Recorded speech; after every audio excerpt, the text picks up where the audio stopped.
ఆర్తా విషణ్ణా శిథిలాశ్చ భీతాః ఘోరేషు చ వ్యాధిషు వర్తమానాః సంకీర్త్య నారాయణ శబ్దమాత్రం విముక్త దుఃఖాః సుఖినో భవంతి. ఈటీవీ లైఫ్ ఆధ్యాత్మిక ఛానల్ తమసోమా జ్యోతిర్గమయ జీవన వేదం కార్యక్రమానికి స్వాగతం.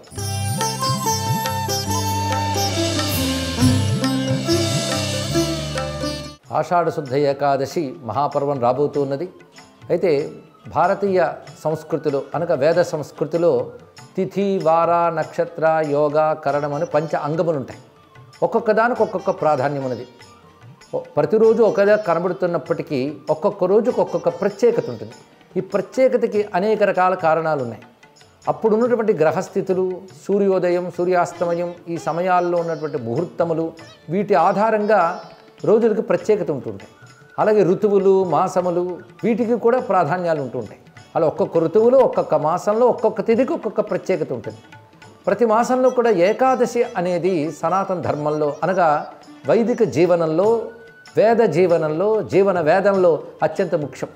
ఏకాదశి అనగానే ప్రతి వారికి ఉపవాసం గుర్తొస్తుంది. నిజంగా ఈ మధ్య పరిశోధనలో తేలినటువంటి అంశం ఏంటంటే అప్పుడు వచ్చినటువంటి కొన్ని ఖగోళపరమైన మార్పుల ప్రకారంగా కూడాను ఉపవాసం శరీరానికి చాలా మంచిదని ఆరోగ్యపరంగా మొదలైన అంశంలో చెప్తున్నారు. అందులో ఏకాదశి ఉపవాసం అనేక రకాల పాపాలని దహిస్తున్నది. ఒక్కొక్క తిథికి ఒక్కొక్క అధిదేవతను కూడా శాస్త్రం చెప్తున్నది. ఒక రోజుకు ఒక అధిదేవత ఉంటాడు, తిథికి ఒక అధిదేవత ఉంటారు.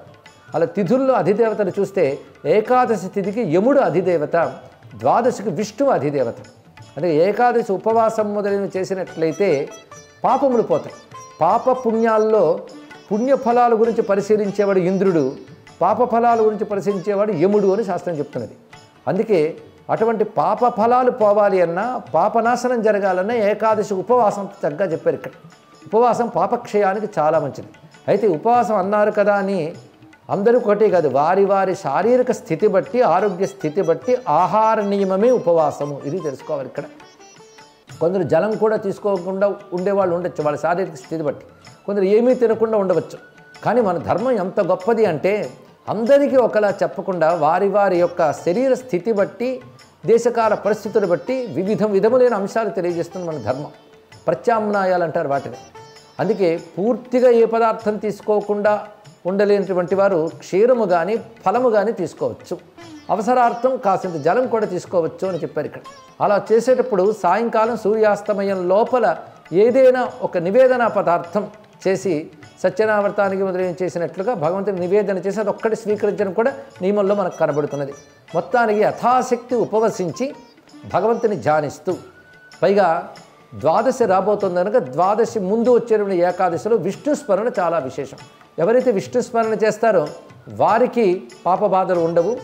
యముడు కూడా వాళ్ళకి అనుకూలంగానే ఉంటాడు కనుకనే విష్ణు ఆరాధన చాలా ప్రసిద్ధి ఏకాదశి నాడు. అదేవిధంగా ఏకాదశి తిథి నాడు సర్వదేవతారాధనలు ప్రత్యేకమే అని మనకు శాస్త్రం అని చెప్తున్నాయి. పద్మపురాణంలో అయితే ఏకాదశి నాడు విష్ణు పూజ, శివ పూజ, ఏ పూజ అయినా గొప్పది అని తెలియజేస్తున్నది. మొత్తానికి ఆషాఢ శుద్ధ ఏకాదశి విష్ణు ప్రధానమైనటువంటి పర్వంగా భావిస్తూ అప్పుడు తర్వాత రోజు రాబోతున్నటువంటి ద్వాదశికి వామన ద్వాదశి అంటారు కనుకనే ఆ ముందు రోజు వచ్చే ఏకాదశి నాడు విష్ణు పూజ ప్రధానంగా చేయాలి. దీనికి శయన ఏకాదశి అని కూడా పేరు. అంటే భగవంతుడు యోగ నిద్రలోకి వెళతాడు ఇక్కడి నుంచి అని చెప్తారు. దాన్ని బట్టి శయన ఏకాదశి. ఉత్థాన ఏకాదశి కార్తీక మాసంలో వచ్చేటువంటి శుద్ధ ఏకాదశి ఉత్థాన ఏకాదశి అంటే అప్పుడు ప్రబోధ ఏకాదశి అంటారు. ఇక్కడ అది బోధిని ఏకాదశి, ఇది శయన ఏకాదశి అని చెప్పడం శాస్త్రంలో ఉన్నది. అయితే విష్ణువు 6 నెలలు యోగ నిద్రలోకి వెళ్తాడు, తర్వాత ఉత్తరాయణంలో ఆయన ప్రబోధమై ఉంటాడు అని మనం తీసుకోవడం కాదు దీనిలో ఉన్న ఆంతర్యం. ఇందులో చెప్తున్న భావములు గ్రహించాలి. ఇక్కడ నారాయణుడు నిత్య జాగరూకుడు, కేవలం ప్రళయావస్థలో మాత్రమే జగత్తును తన యందు ఉపసంహరించుకుని అంతర్ముఖుడై ఉంటాడు కనుక దాన్ని యోగ నిద్ర అంటారు. యోగం అంటే పూర్తి జ్ఞానం, అంటే మెలకువ. నిద్ర అంటే మెలకువ లేకపోవడం. ఆ రెండు ఒక దగ్గర ఎప్పుడైనా కలుస్తాయా? వెలుతురు చీకటి కలిసి ఉండదు, యోగము నిద్ర కలిసి ఉండవు. ఒక్క విష్ణువు దగ్గర అది కలిసి ఉంటాయి కనుక యోగ నిద్ర అంటారు. సృష్టికి పూర్వం ఉన్నటువంటి స్థితిని యోగ నిద్ర అంటారు. మరొకటి యోగ నిద్రలో అర్థం ఏంటంటే అంతర్ముఖ దృష్టితో కేవల బ్రహ్మజ్ఞానంతో ఉంటూ బహిర్ముఖ దృష్టిని విడిచిపెట్టడమే నిజమైన యోగం. అలాంటి యోగ స్థితిలో ఉన్నటువంటి యోగి యొక్క సమాధి స్థితిని కూడా యోగ నిద్ర అంటారు. నిద్రలు అనేక రకాలని చెప్పారు. అందుకే పరమాత్మ యందు ఉన్నటువంటి నిద్ర యోగ నిద్ర, అది అంతర్ముఖ స్థితిని తెలియజేస్తుంది. కనుక ఇక్కడి నుంచి మొదలయ్యేటువంటి ఈ చాతుర్మాస్యములు దక్షిణాయనంలో ప్రధానంగా ప్రతివారు యోగమును ఆశ్రయించాలి, సాధనలు చేయాలి. అంతర్ముఖ సాధనలకు అనువైన కాలము. అంటే సన్యాసులు కూడా ఈ సమయంలో వారు చాతుర్మాస్యాలను ప్రారంభిస్తూ వారు ఒక చోటు నుంచి కదలకుండా జ్ఞానాన్ని బోధిస్తారు. ఈ జ్ఞానం అంతర్ముఖత్వానికి హేతు అవుతుంది. ఇలాంటి లెక్కలతో మన పర్వాలు నిర్దేశింపబడుతుంటాయి. కనుకని ఈ రోజున ఏకాదశి నాడు ఉపవాసం చేస్తూ భగవత్స్మరణ చేస్తూ భగవంతుని అర్చన చేస్తూ నామస్మరణ చేయాలి. పైగా విష్ణు నామములు ఎంతో మహిమ కలిగినటువంటివి అని శాస్త్రం చెప్తున్నది. అనేక రకాల వేదములు మొదలైనవన్నీ కూడా అధ్యయనం చేస్తూ వచ్చే ఫలితము విష్ణు నామముల వల్ల లభిస్తాయని చెప్తున్నారు. కనుకనే వేదాక్షరాన్ని యావంతి పఠితాని ద్విజాతిభి తావంతి హరినామాని కీర్తితాని నసంశయ అన్నారు. ఇక్కడ అంటే సమస్త వేదాక్షరములు పఠించితే వచ్చే ఫలితం విష్ణు నామ సంకీర్తన లభిస్తోంది. కనుక విష్ణు మహిమని కీర్తించుకోవడమే చాలా గొప్ప విషయం. విష్ణు మహిమ అంతా కూడా నామాల్లో ఉంటుందండి. ఎందుకంటే అనేక రకాల సాధనలు శాస్త్రం చెప్తూ ఉంటుంది. జపము, తపస్సు, ధ్యానము, యజ్ఞము, యాగము ఇవన్నీ కూడా చేయగలిగే పరిస్థితులు, తెలియగలిగే పరిస్థితులు అందరికీ లభించవు. అందుకే అందరికీ ఉపయుక్తమైనటువంటి సాధన ఏమిటంటే నామమే. విష్ణునామం ఒక్కొక్కటి కూడా అత్యంత శక్తివంతమైనవి. దీని గురించి పద్మపురాణం మొదలైన గ్రంథాల్లో ఒక్కొక్క విష్ణునామానికి ఒక్కొక్క మహిమని చెప్పారు. మనం నామమే కదా అనుకుంటాం, కానీ నామంలోనే శక్తి ఉంటుంది. నామము సాక్షాత్తుగా భగవంతుడు శబ్ద రూపంలో వ్యక్తమవుతాడు, అదే నామం అంటారు. ఇక్కడ మహర్షుల తపస్సుకి భగవంతుడు శబ్ద రూపంగా వినబడతాడు. వారు తపస్సమాధి స్థితులు. ఆ శబ్దములకే మంత్రములని, నామములని పేర్లు. అలా వేదమంత్రములన్నీ మహర్షులు తపస్సమాధులు దర్శించినవి. వాటిలో చెప్పిన భగవన్నామములు ఏవైతే ఉన్నాయో ఆ నామములు మహిమాన్వితములు. ఎందుకంటే అవి మనం తయారు చేసినవి కావు. భగవంతుడే స్వయంగా నామరూపంలో వ్యక్తమయ్యాడు కనుక నామంలో శక్తి ఉంటుంది. అయితే తేలిగ్గా అనగలుగుతున్నాం కనుక విలువ తెలియట్లేదు, కానీ విలువ తెలిస్తే ఒక్కొక్క నామాన్ని మనం శ్రద్ధగా పలుకుతాం. శ్రద్ధగా పలికినప్పుడు ఫలితం గొప్పగా వస్తుంది. అయితే మనకు తెలిసినా తెలియకపోయినా సరే నామం పలికితే ప్రభావం చాలా ఉంటుందండి. ఇంత సులభమైన మార్గం మనకు పెద్దలు అందించారు. నామస్మరణాదన్యోపాయం నహి పశ్యామో భవతరణి అని అంటారు. దీన్ని బట్టి నామం ఉంది కదా అని చెప్పి యజ్ఞయాగాలు అక్కర్లేదని కాదు. ఇక్కడ మనం చేయగలిగిన సత్కర్మలు చేయాలి. మనం పరిపూర్ణంగా చెయ్యలేకపోయినా మనకు ఎంత శక్తి ఉందో అంత మంచి పనులు చేస్తూ ఉంటే అప్పుడు భగవన్నామం పలికినట్లయితే ఆ మంచి పనులకి మరింత శక్తి వచ్చి పరిపూర్ణం చేస్తుంది. అంటే భగవన్నామం మనం పనులు చేయకపోయినా ఫలితం ఇస్తుంది, మంచి పనులు చేస్తే అత్యధిక ఫలితాన్ని ఇస్తుంది. అంటే ప్రతివారు సత్కర్మలు చేస్తూ భగవన్నామం పలకాలి. భగవన్నామం పలుకుతూ సత్కర్మలు ఆచరించినట్లయితే ఆ కర్మలకు మహిమ ఏర్పడుతుంది. ఆ కర్మలకు గొప్ప ఫలాలని తొందరగా ఇచ్చే శక్తి ఏర్పడుతుంది. అంటే నామస్మరణ కర్మకి రెండు శక్తులను ఇస్తాయి. ఒకటి శీఘ్రఫలం, పూర్ణఫలం. ఈ రెండు ఫలాన్ని ప్రసాదిస్తుంది. శీఘ్రంగా పూర్ణంగా ఫలాన్ని ప్రసాదిస్తుంది.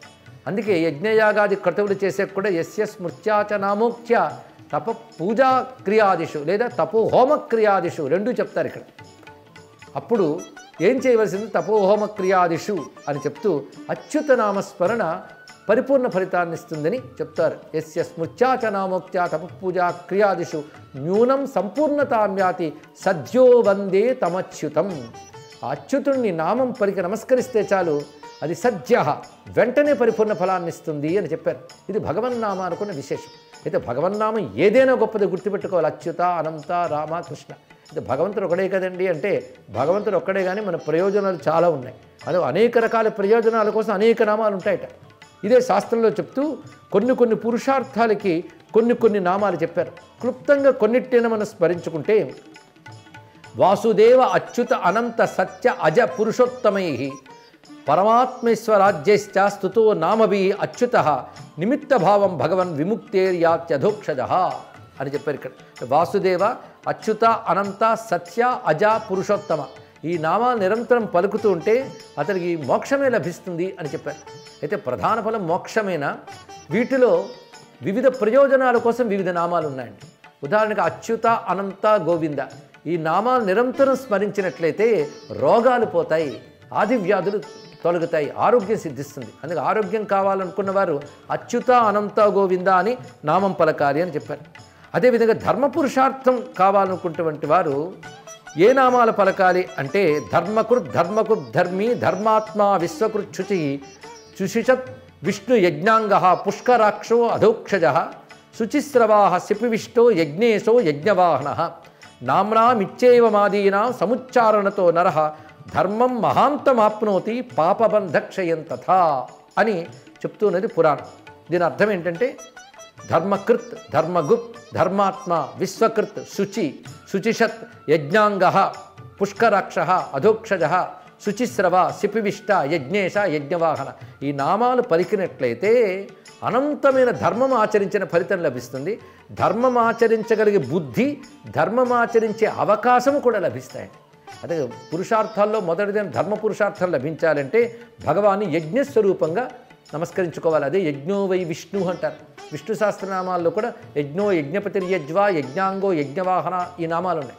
అంటే మనకి రకరకాల ప్రయోజనాలు నెరవేర్చడం కోసం స్వామి యొక్క రకరకాల నామాలని సహస్రనామాలు మొదలైన వాటి రూపాల్లో ఇచ్చారండి. అష్టోత్తర శతనామాల్లో కూడా అలాగే కనబడతాయి. అదేవిధంగా ఐశ్వర్యం లభించాలంటే ఏ నామాలు పలకాలి? అర్థపురుషార్థం ఇది లభించాలంటే ఏం కావాలి అంటే శ్రీధ శ్రీస శ్రీనివాస శ్రీధర శ్రీనికేతన శ్రియపతి శ్రీధరశ్చ శ్రీమాన్ శ్రీవత్సలాంఛన అనే నామాలు చెప్పారు. ఇక్కడ శ్రీ అంటే మహాలక్ష్మి, మహాలక్ష్మి సంబంధమైన ఈ నామాలు. ఈ నామాలు అంటూ ఉంటే మన చెవికి ఒక ఇంపుగా ఉంటాయి. అంతేకాదు ఈ నామాలున్న ప్రకంపన శక్తి వల్ల దివ్యత్వం ఆవిర్భవిస్తుంది. అది దరిద్రాన్ని కూడా తొలగించగలదండి. అందుకే అర్థపురుషార్థానికి చెప్పిన నామాలు ఇవి. అలాగే దుష్టుల బాధలు కానీ పెరిగినప్పుడు మనం రక్షింపబడాలి అంటే దానికి కొన్ని నామాలు చెప్పారు. అది నృసింహో దుష్టశమనో జయో విష్ణు త్రివిక్రమ సుతప్రయచ్చతే చార్థమేవ ఆదిభి అచ్యుత అన్నారు. దీని అర్థం ఏంటంటే నృసింహుడు దుష్టదమనుడు, అదేవిధంగా జయస్వరూపుడు విష్ణువు త్రివిక్రముడు. ఈ నామాలు స్మరించినట్లయితే అర్థసిద్ధితో పాటు దుష్టబాధలు పోతాయి. రెండు సిద్ధులు చెప్పారు ఇక్కడ, అర్థసిద్ధి దుష్టబాధ నివారణ. దీని యొక్క ప్రయోజనం. అదేవిధంగా జయం కావాలి అంటే త్రివిక్రముడైన విష్ణువుని తలంచుకోవాలన్న త్రివిక్రమ. ఇక కామపురుషార్థం. కామము అంటే తెలుసుకోవాల్సిన అర్థం ఏంటంటే మనకు కావలసిన భోగములు అర్థం. ఇక్కడ ఇప్పుడు ఆకలి వేసింది అనుకోండి, అన్నం కామం, దాహం వేస్తే నీరు కామం. కనుక మన అవసరాలు తీర్చే వస్తువులు కామములు. ఇది కామశబ్దానికి అసలైన అర్థం. ఇంద్రియములు అనుభవించే భోగములకు కామములని పేర్లు. మన ఇబ్బంది లేకుండా సుఖంగా బ్రతకాలనుకుంటాం. ఆ సుఖంగా బ్రతకాలనుకోవడానికి ఆ సుఖ సాధనములు ఏవైతే ఉన్నాయో వాటిని మనం కామములు అంటున్నాం. అలాంటి కామాలు నెరవేర్చాలి అంటే ఏ నామాలు పలకాలి అంటే కామప్రద కాంత కామపాలస్తదాహరి ఆనందో మాధవశ్చైవ కామ సంసిద్ధయే జపేత్ అని చెప్పారు ఇక్కడ. అంటే కామ కామప్రద కాంత కామపాల హరి ఆనంద మాధవ ఈ నామాలు పలికినట్లయితే కోరికలు సిద్ధిస్తాయి. అందుకు కామ సంసిద్ధి అంటే కోరికలు సిద్ధించుట, భోగములు నెరవేరుట అని చెప్పారు. అలాగే నేత్ర సంబంధమైన బాధలు పోవడానికై కొన్ని విష్ణునామాలు చెప్తున్నారు పురాణంలో వ్యాస భగవానుడు. అది రామ పరశురామశ్చ నృసింహో విష్ణురేవచ నేత్రబాధాసు సర్వాసు హృషీకేశం భయేషు చ అన్నారు.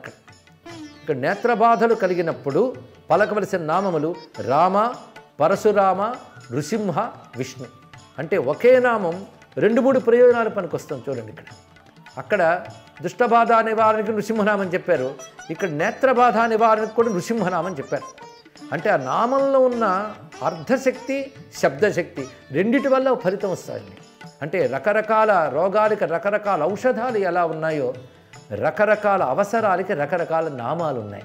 ఒకటి బాధ నివారణకు ఉన్నాయి, అభీష్ట ప్రాప్తికి ఉన్నాయి. రామ, పరశురామ, నృసింహ, విష్ణు ఈ నామాలు నేత్రబాధ సర్వాసు, నేత్రబాధలు అన్ని రకాల నేత్రబాధలు పోగొడతాయి అన్నారు. అలాగే భయం కలిగినప్పుడు హృషీకేశ నామం రక్షిస్తుంది అని చెప్పారు.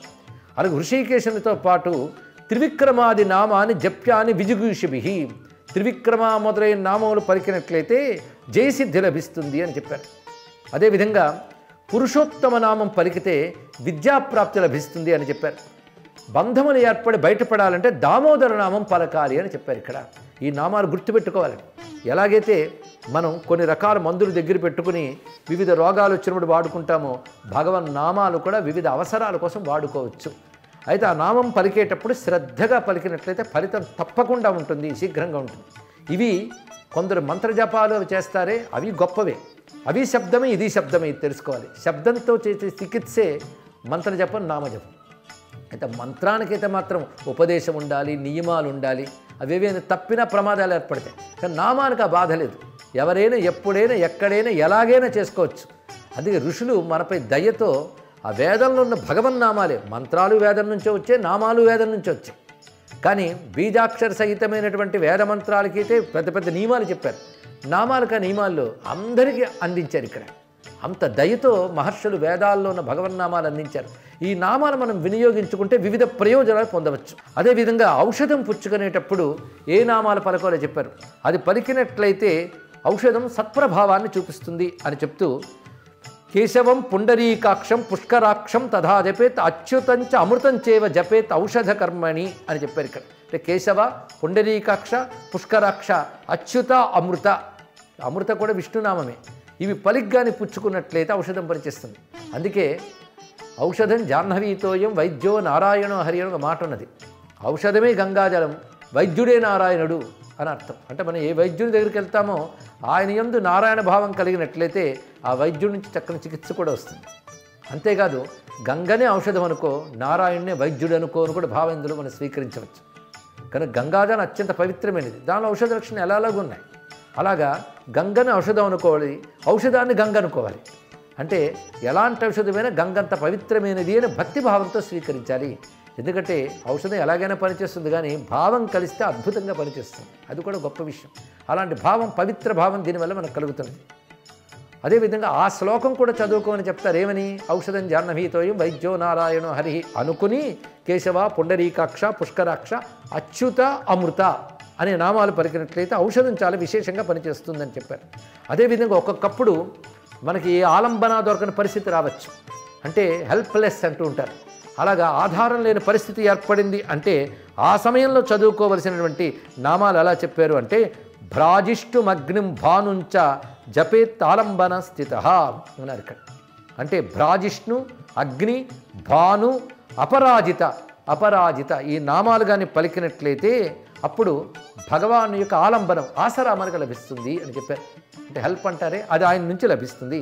కానీ ఇవన్నీ దగ్గర పెట్టుకుని జీవితంలో ఆయా స్థితులు వచ్చినప్పుడు చూసుకోవచ్చు. అదేవిధంగా వివిధ పరిస్థితుల్లో భగవానుడు ఎలా రక్షిస్తాడంటే, పాతాళే నారసింహంచ జలే క్రోడతను స్మరేత్. ఎక్కడ లోతుల్లో పడిపోతున్నప్పుడు నృసింహస్మరణ చేస్తే రక్షిస్తాడు. అదేవిధంగా జలములందు వరాహస్వామి స్మరణ రక్షిస్తుంది. అందుకే శయనే పద్మనాభంచ, నిద్రించేటప్పుడు పద్మనాభ స్మరణ గొప్పది. ఇలాగా ఒక్కొక్క స్థితిలో ఒక్కొక్కరు చెప్పారు. గమనే వామనం చైవ, నడుస్తూ ఉన్నప్పుడు వామన్నామం యొక్క గొప్పతనాన్ని చెప్పారు. అలాగే 4 దిక్కుల్లో కూడా మన రక్షణ కావాలంటే దిశల యందు రక్షకి చక్రిణం గదినం చైవ సాన్గినం ఖడ్గినం తథా. చక్రి, గది, షాన్గి, ఖడ్గి ఈ నామాలు పలికినట్లయితే 4 దిశల్లో రక్ష. అంటే విష్ణువు చక్రం ధరించాడు, ఆ చక్రం ధరించిన విష్ణువుని స్మరిస్తూ చక్రి అన్న నామం పలికి, గది ఆ చక్రం పేరు సుదర్శనం, ఇక గద పేరు కౌమోదికి.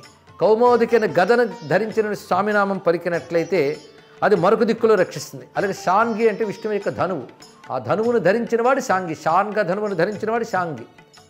ఆ ధనుర్ధారి అయిన విష్ణువుని, ధనుస్సుని స్మరిస్తే అది దిశల్లో రక్షిస్తుంది. అలా ఖడ్గి, స్వామి యొక్క ఖడ్గం పేరు నందకం. అందుకే నందకి, ఖడ్గి ఈ 2 నామాలు కూడా ఖడ్గధారి. ఈ 4 ఆయుధాలు ధరించిన స్వామిని ధ్యానిస్తే 4 దిక్కుల్లో రక్ష లభిస్తుంది.